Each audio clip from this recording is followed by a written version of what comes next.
Guys রে guys, ও মাই god, কি সুন্দর জায়গা ইন্ডিয়া। আমরা দেখতে পারতেছো এই যে আমি একবারে চা বাগানের মাঝখানে ঢুকে গেছি। বিচি দিয়া গাছ।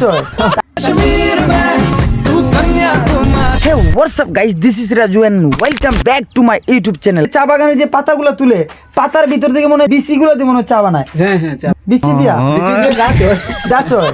তাই মনে হয় যে এই বিচি দিয়ে মনে হয় চা বানায়, কিন্তু বিচি কি করে? কাশ্মীর তো কোনো সময় যাই নাই, যদি আর কি যাই আল্লাহ নেয় তাহলে দেখবো।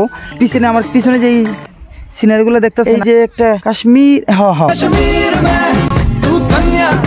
আরে এরকম একটা গান আছে না, আজি রাত ফুয়ালো সবে দিন যে এলো, কত মানুষ ছিল এই মনে রাঙিনায় আমার। গাইস রে গাইস, ও মাই গড, কি তো হইছে মনে হয়, এটা তো আমি বুঝতে পারি না, মনেই নেই। Yes, okay, by.